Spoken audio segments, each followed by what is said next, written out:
All it takes to uncover hidden gems is a clear eye, an open mind, and a willingness to search for inspiration in places other people aren't willing or able to go.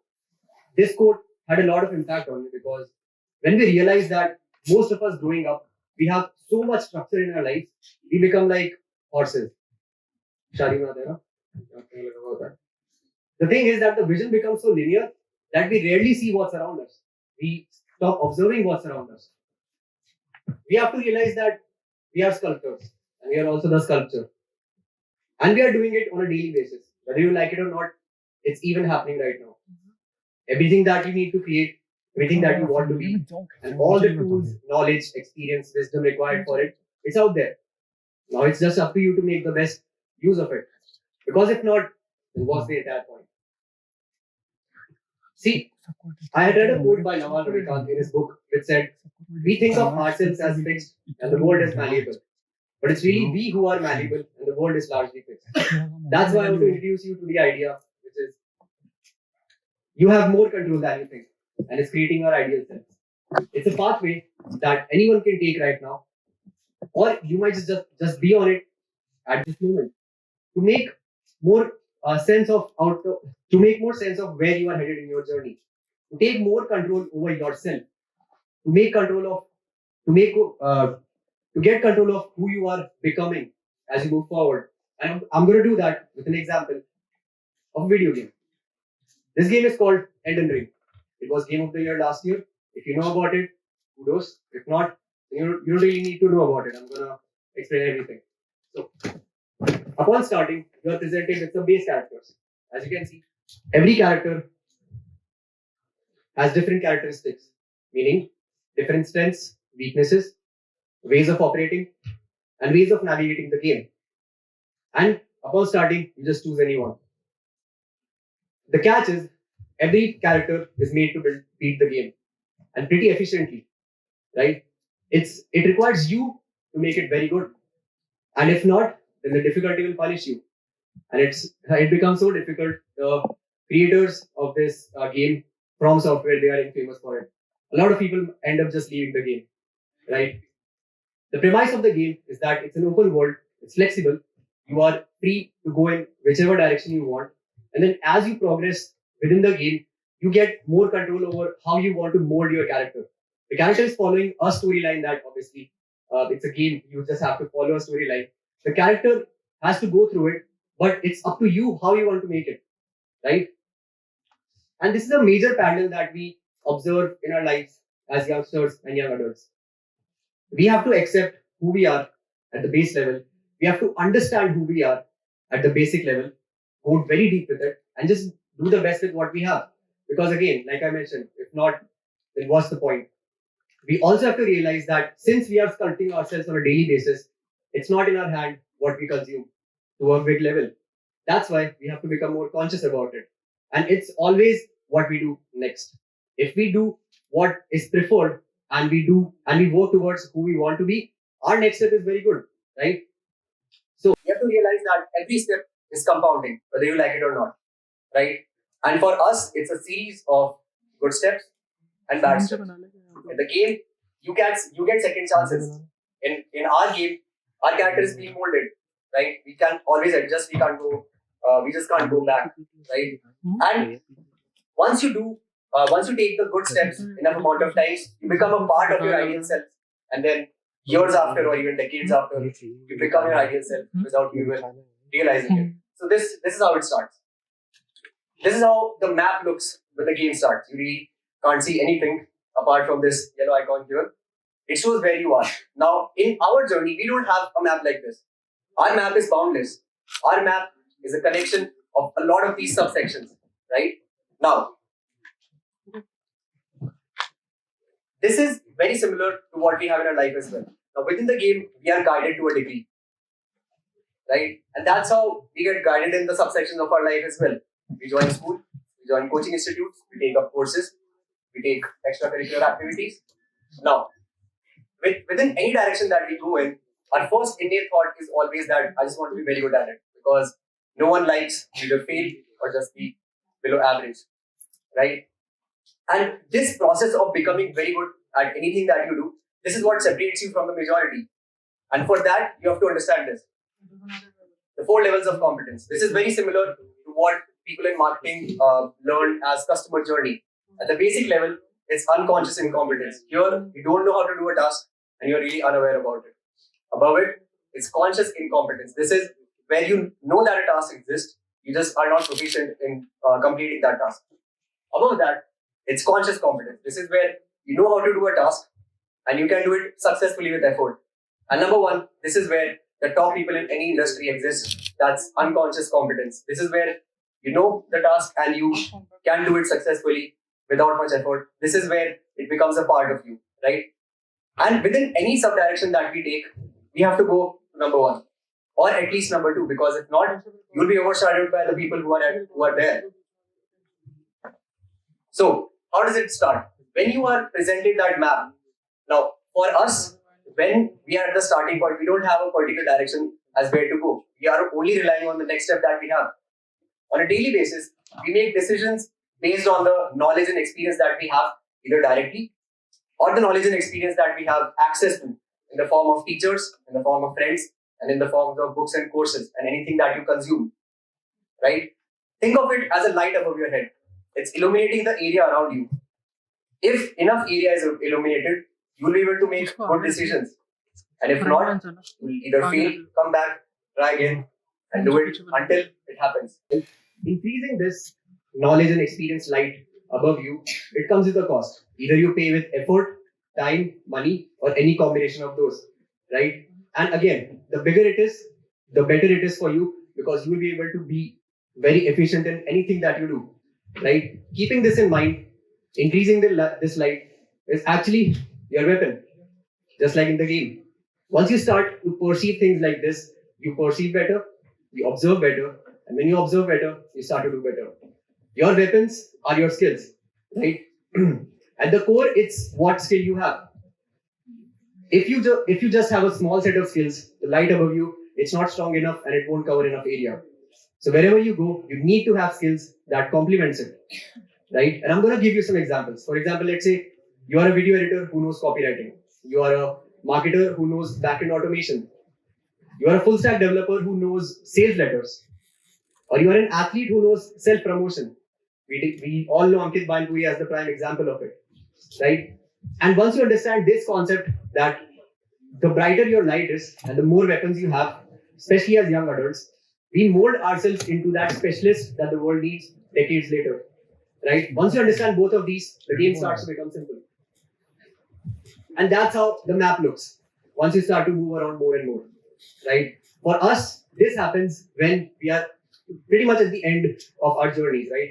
This happens when you're at the end of your semesters, when you finish up a class. This happens after you finish up a match that you play on the field, right? But what does it actually require? It requires you to take action. This is Patty Dabrowski, the keynote speaker and leadership coach. She mentioned in one of her talks that the odds of you taking action and changing your scenario is actually just 9:1. What does it mean? It means that the odds are stacked up against you.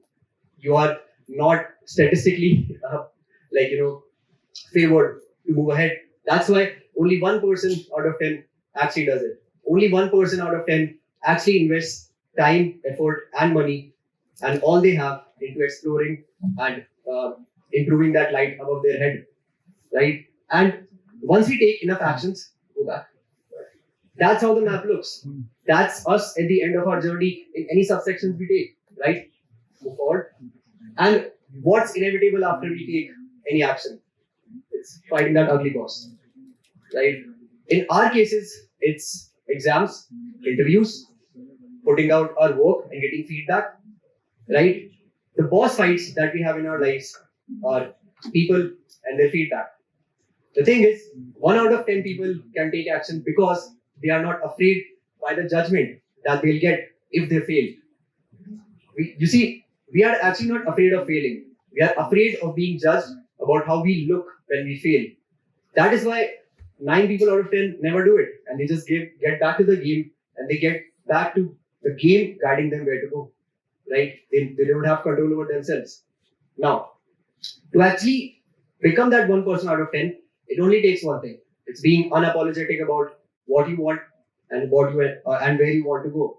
It's seeking direction in the terms of getting guidance by your teachers, your professors, your friends, your parents, or any courses or books that you go through.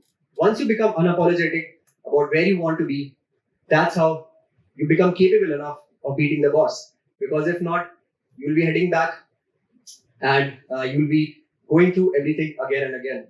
See, the premise of the boss fight, that it's not meant to discourage you.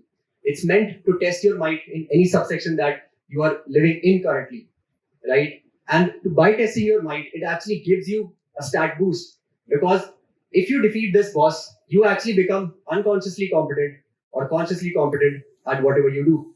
This is you passing any exam with good grades. This is you winning that match on the football field or on the tennis court, right? And it's actually meant to give you the stat boost that you need to be prepared for the next phase of your life, right? And this becomes your launch pad, that whatever you do, it gives you more confidence. You finish your exams up, and then right after the last exam is over, you feel very confident in where you'll be going next. You feel confident about your next semester. Why is that? Because you've actually defeated the boss in that own segment, right? And once that's done, you realize that this is the part where you actually stack the odds in your favor. You actually become that 1% out of 10 to take action. And how does it actually happen? There are some indicators that I have found on my own journey and also working with people. They find these 4 indicators either after defeating the bosses, or they find it before it as well.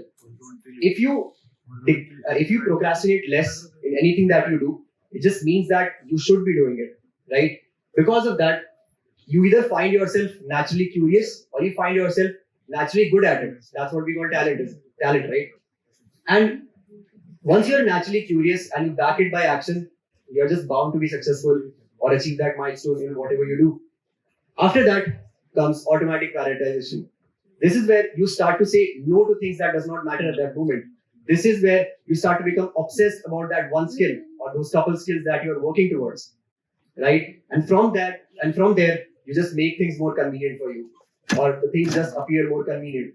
If you find these indicators in wherever you are in your journey, you start to become confident. And we all know that once you back confidence is action, milestone to be achieved is just a matter of time, right? And because of all of this, the light that you have above your head of knowledge and experience, the weapon set that you have, you defeating the bosses, it should just make you realize that there are endless possibilities.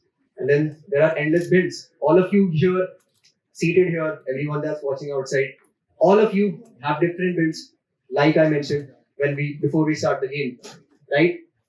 And it's not just a looping series of action. It's not you explore and then you fight the boss and then you level up. It's not a looping series. It's a forward-moving spiral, and that's how it looks. This is how it looks. You start, you select your weapon, you explore, you fight the boss, you level up, and then you get to the new weapon. This is where you surround yourself with complementary skills. Now you are unconsciously competent at everything before. You will do it again. That's you in your second year, right? You do it enough amount of times, you end up landing the job you wanted or getting the opportunity you wanted. Or you do it for years and years, you start to become your ideal self before even realizing it. Now, it's not just a concept here. I'm going to visualize it for you. This is my own journey. I started with engineering. I didn't really like it. I stopped paying attention in classes after my first year. In third year, I started with freelancing. I selected video editing as my first weapon. I learned how to reach out to people. That's me exploring. I had my first boss fight in the terms of my own client work. What did I gain? I gained money. I gained experience. I used that to learn about sales. I used the money experience that I made, plus some money extra from my parents, and got into a sales mentorship. After learning through an 8-week program, I landed sales gigs. That was my next boss fight. Through those sales gigs, I gained experience, communication skills, and I built relationships. I combined both of these, and then I arrived at sales plus video editing. This is me combining everything, and I started to create content about it. Through the relationships I made while I was doing sales, I got referred to an agency and I became their head of content. My boss fight there was handling 25 plus clients at once. What did I gain? I gained ins and outs of the industry, more financial support, more experience, and then I just combined everything. I combined all of it. I documented my journey, and then I started to create my own brand. Through that, I gave myself a boss fight. I created my own agency. Right? What did I gain? I gained more experience, more communication skills, more relationships, more ins and outs of the industry. And then I connected all of it to create the biggest weapon that I have right now, which is leverage. Leverage is doing less work and getting more output. And then through that, I had to explore in terms of inbound opportunities. And what did I get from inbound opportunity? My current boss fight. And that's me standing here right now. Right? I'll go off, I'll head off stage, and then I'll just combine everything that I learned in this process. And I'm going to start working on my own self. Yeah. And from there, it's just me and my next small map. From this, we have to realize that whenever we look at any person that's at the top of any industry, why do they tend to make better decisions on average? Why do anything that they do, they just make it bigger, quicker, with a less chance of failure? It's because they have gone through enough of those spirals, not just alone, but also combining those spirals with people. The teams that they build, the experience that they gain, with all of the access that they create for themselves first, and then for other people, that makes them able enough to do all of this. And that helps us arrive to the last question. Alex Salmuzi mentioned in one of his recent videos that if only people took their own advice, they would be a lot more successful. That should help us understand one more thing. We should be asking ourselves one question all the times. Whenever you are uncertain about anything, the question is, what would my ideal self do? Your ideal self at that moment would always take the best step that you need, backed by the knowledge and experience that you have until that point, to make you the best person to beat that boss fight. You see, that person on the left, that was me in 2017, first year of my engineering. Had not a lot of hope. I just joined the college because of football. I was not getting bad marks. I was actually getting bad marks. I was at 5.6 GPA in my first sem. Didn't have much hope. I was introverted. I only used to talk to my football teammates, and I had no direction as to where I want to go. The only good parts of my life back then were actually playing football on the field and playing these video games on my laptop. Now, I would not be standing here if that version of me didn't choose to take the next best step, didn't choose to explore everything that's needed, going through all of the failures, investing everything that he had, getting support from everyone that he can, because yahi to khud ki sanrachna hai. Remember that you all have access to everything that you need to get to that next milestone, and you have to realize that you have that build capable enough to beat the game. Now it's just up to you whether you become that one person out of 10 or not. Thank you.